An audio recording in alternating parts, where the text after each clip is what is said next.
Welcome to the AEN Stories channel. I used to tell my sophomores that literature is the art of turning pain into paragraphs.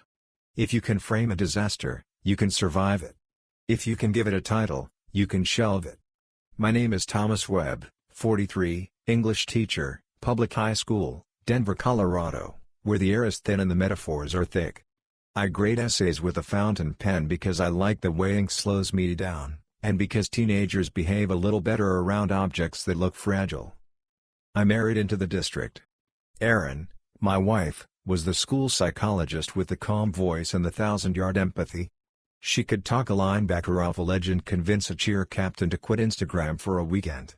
She wore cardigans like armor and carried a tote bag filled with tissues, granola bars, and the exact handout your crisis required. I used to say we were two sides of the same chalkboard. I taught kids how to name their feelings, she taught them what to do with them. We were a good story for a long time. We had a small condo that smelled like coffee and paperbacks, a plant that refused to die, and a Saturday ritual, bagels, a farmer's market, and a walk where Erin would treat dogs like dignitaries. I loved her in the earnest, unironic way that makes your friends tease you and your parents relieved. There are adjectives I reserve for books, I use them on her. A year before everything tilted, she started saying a particular sentence, "I've got evening consultations." It sounded noble, didn't it?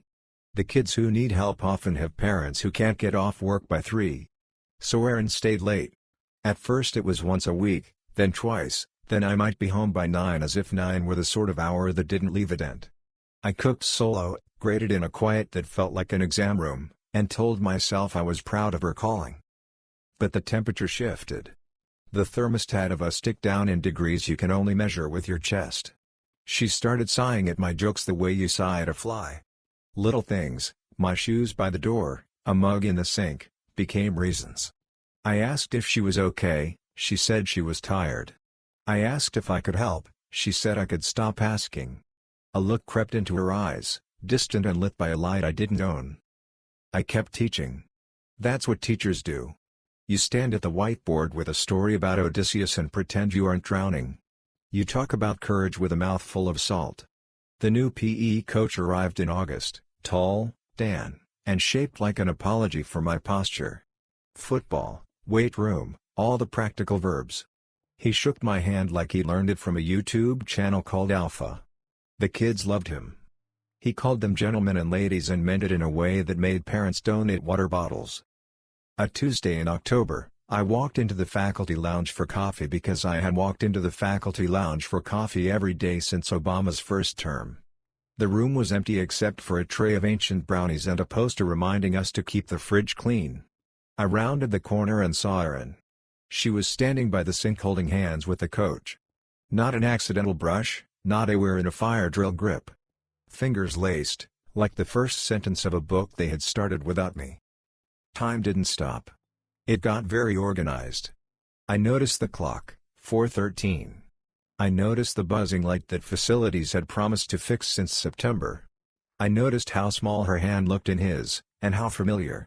She looked up and saw me, and something passed across her face, a flicker of the person I married, then a shutter sliding down. The coach pulled his hand back slowly, like he was testing a cable. "Thomas," she said, using my full name the way people do when they're about to lie professionally, "don't make a scene." "I'm not making anything," I said.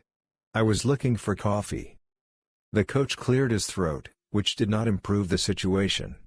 "Hey, man," he offered, like this was a tailgate. I looked at Erin for the script. She had one ready.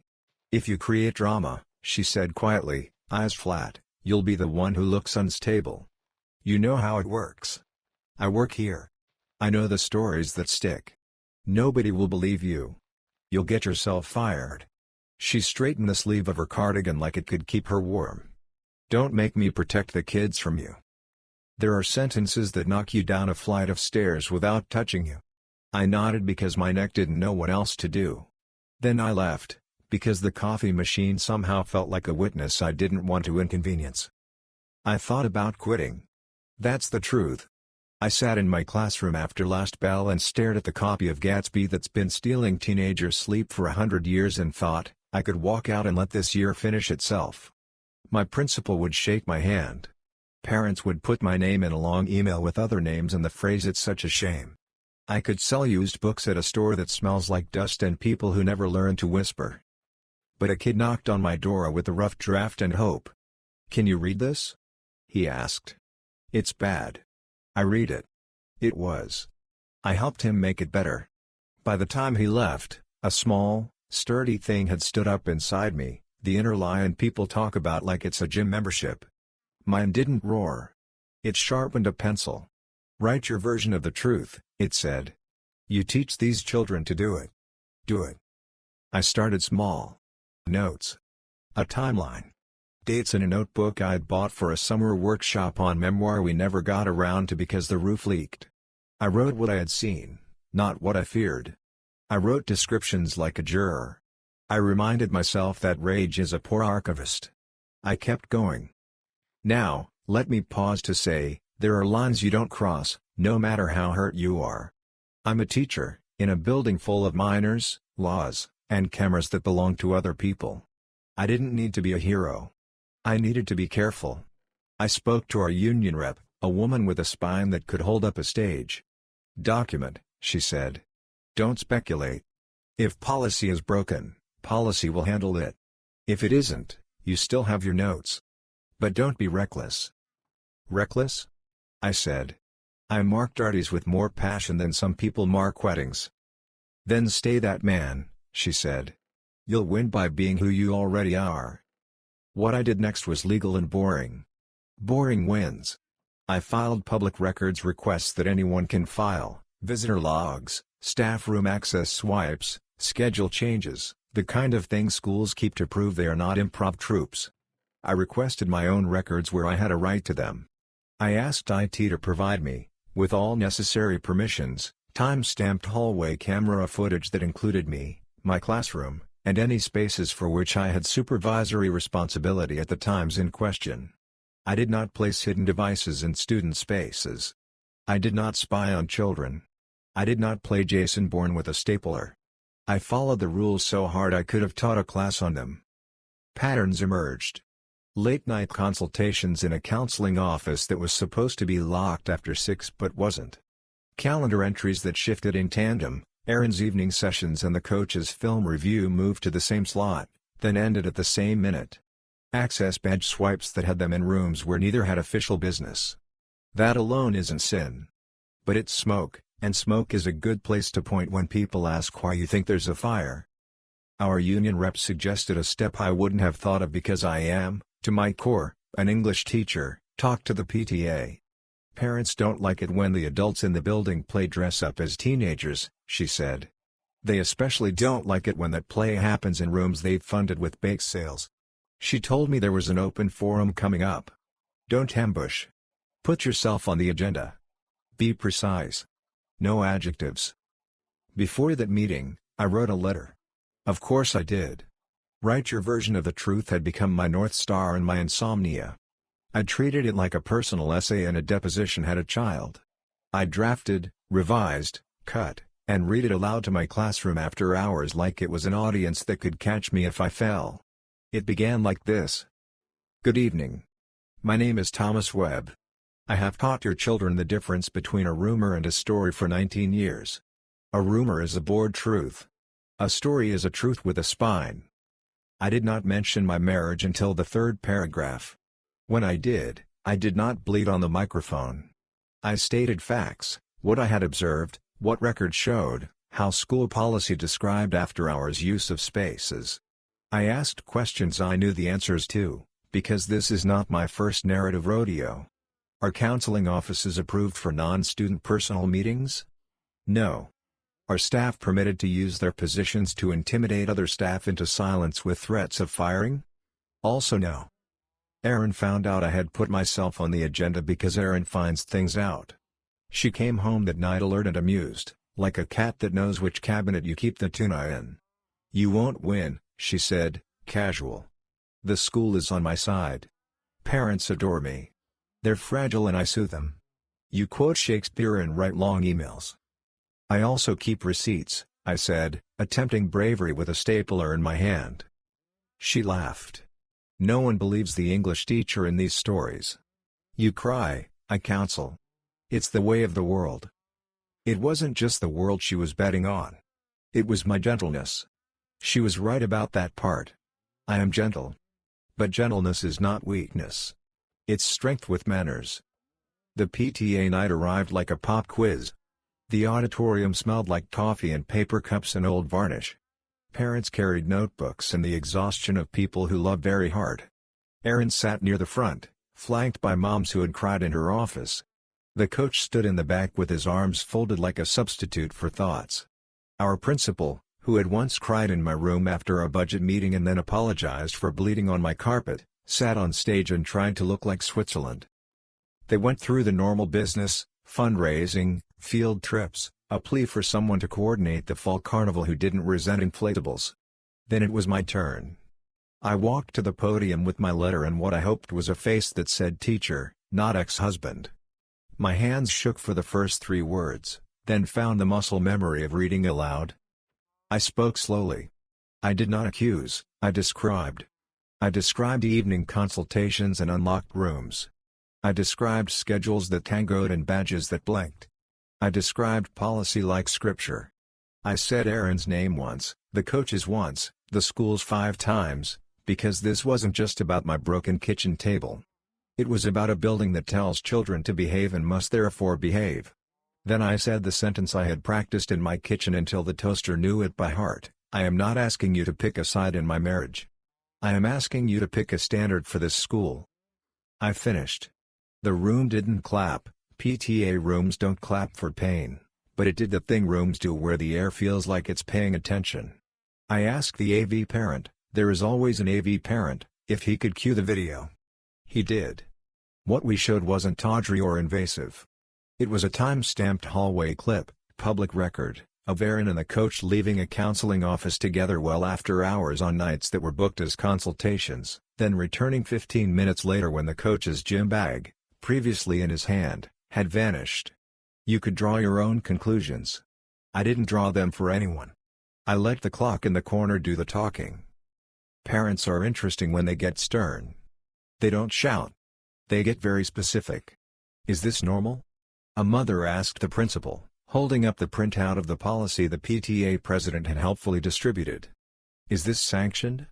A father who built houses for a living asked, his voice the pitch you use when a stud isn't where the blueprint said it would be. The principal cleared her throat, glanced at district council, he had appeared in the aisle like a conjured oath, and said, carefully, we will review all relevant materials in accordance with policy and law. Meaning, you might not get a show tonight, but the curtain is coming down on something. Erin stood. This is harassment, she said. He's unstable. A few parents who loved her flinched, a few who loved boundaries stared. The coach stayed in the back and learned, perhaps for the first time, the difference between a gym and a gymnasium. When it ended, my union rep squeezed my shoulder so hard she might have realigned it. You did it right, she said. Now go home. Say nothing. Let the machine work. The machine did. District HR called me in with union council present. They called Erin in with hers. They collected statements, logs, and schedules. They interviewed a janitor whose ability to remember who was where at what hour would make the NSA blush. They pulled emails. They pulled the badge data I had flagged. They pulled the camera footage from every angle a hallway can produce. The thing about schools is that we keep records like we're trying to win a prize for it. Sometimes the prize is accountability. 2 weeks later, a staff email ended at 6:07 a.m. Because bad news prefers the blue hour. Effective immediately, it read, Erin Webb is no longer employed by the district. We thank her for her service. Another email went out an hour later. The State Coaches Association had revoked the coach's membership for violations of professional conduct. His access card went inert. His name came down from the roster. The weight room didn't care, gravity kept doing its job. I did not cheer. I walked into my classroom, wrote the day's objective on the board, distinguish reliable narration from wishful thinking and taught. A senior lingered after the bell and said, "You okay, Mr. Webb?" I said, "I will be." It was true. Not yet. But coming. The marriage ended the way most marriages end in America, with paperwork, sadness, and a box of mismatched mugs. Erin left with her plants and her version. I kept the condo that smelled like coffee and paperbacks and added a line of basil to the windowsill because I'd always wanted to grow something I could eat. We did the polite choreography of two people who know each other's middle names and the code to the garage but not each other's present tense. I stopped trying to win a debate that had no judge. During the investigation, during the silence, I kept writing. It had been a letter, it became a chapter, the chapter grew bones. My students, God bless them, kept me honest. Mr. Webb, are you writing a sad book? One of them asked, not unkindly. I'm writing a true one, I said. Sometimes those overlap. On the last day of school, a sophomore who'd pretended not to like anything handed me a note. Thanks for teaching us that evidence is a love language. I put it in the drawer where I keep every reason I haven't quit yet. The book took shape in the summer, mornings at a coffee shop where the barista called everyone chief, afternoons in the chair I had dragged onto our tiny balcony like a ship's deck. I called it the lesson she taught me, because every good title makes you tilt your head and wonder whether it's about anger or gratitude. The lesson, for the record, was not don't trust. It was trust yourself to tell the story. I sent the manuscript to 3 small presses and one big one I assumed would ignore me. The big one called. We like your sentences, the editor said, which is the kindest thing you can say to an English teacher who has been unchosen in public. We also like that you don't try to make yourself a hero. You're very Denver about it. What does that mean? I asked. Earnest, a little outdoorsy, and better than we expected, she said, laughing. We did edits. We cut the flourishes I wrote at midnight. We kept the joke about the toaster. The book came out in February, the month teachers know this. Why is it still winter? It did something I did not plan, it sold. Not quit your job and buy a cabin sold. But your aunt texts you from an airport bookstore sold. It showed up in staff rooms in districts I'll never work in. It sat on the countertops of therapists' offices and principals' desks. People wrote to say me too and I'm sorry and I used your chapter on boundaries with a school board and I didn't faint. One afternoon, the local NPR station interviewed me. The host asked me for the takeaway. I taught the takeaway like a mini lesson. 1. Tell the truth slowly. 2. Keep records. 3. Don't confuse gentleness with surrender. 4. If you must become a character in a public story, write your own lines. The district invited me, awkwardly, carefully, to help rewrite a policy about after-hours space use and staff relationships. I sat in a room with people who had once sat in my room when their budget fell apart and wrote sentences like, staff will not use counseling spaces for personal meetings, full stop, and, threats of reputational harm or themselves harm. It felt like teaching, just with fewer teenagers and more acronyms. Students still ask me for help with essays about the books I assign and the lives that keep interrupting them. I tell them what I told myself, pick the verbs that make you strong. Don't write I was ruined. Write I rebuilt. Don't write she broke me. Write I learned. Make the subject of the sentence yourself, not the person who forgot how to hold your hand. On the last day of this past year, a parent came up to me on the lawn where we hand out diplomas like promises and said, "Thank you for making our school better, even when it cost you." I wanted to tell her it had given me back something, too. Not the marriage, that ship had sailed. But a voice, a backbone, a way to stand at a podium and say my name without apologizing for being the kind of man who brings evidence to a feelings fight. Sometimes, on my drive home down Colfax with the mountains doing their patient thing in the sky acting like the world's best stage manager, I think about Erin. Not the Erin from the hallway, her I have contained in a paragraph. The Erin who taught kids to breathe through panic, who carried granola bars for emergencies, who looked at me once like I was a page she wanted to keep rereading. I hope she finds a room where she can be that person without breaking the fire code. I'm not obligated to wish her well. But it keeps my pages cleaner. In my classroom, next to the attendance chart and the poster of commas that has survived 6 principals, there's a small frame print of the book cover. The kids roll their eyes at it, which is their sacred right. Under the frame I've taped a strip of paper with 4 words I stole from my own last chapter. This is my version. When a student tells me a story about a breakup, a parent, a coach, a friend, I point to that strip. Write it, I say. Even if no one reads it. Especially then. I am not a hero. I am a man who teaches teenagers how to use semicolons and survived a plot twist by treating it like a lesson plan. Pain became paragraphs, paragraphs became a book, the book became a way to keep doing the only job I've ever loved without feeling like I was lying. Denver mornings still smell like coffee and paperbacks. The basil is thriving. The plant that refuses to die has a friend. And every fall, when I stand in front of a new room of faces and ask them to take out a sheet of paper, I write the date on the board, look at the clock, and think, name the thing, shelve the thing, start the next chapter. Thank you for listening my story. If you want more raw, real, and gripping stories like this one, subscribe to the AEN Stories channel. Your support keeps these stories alive.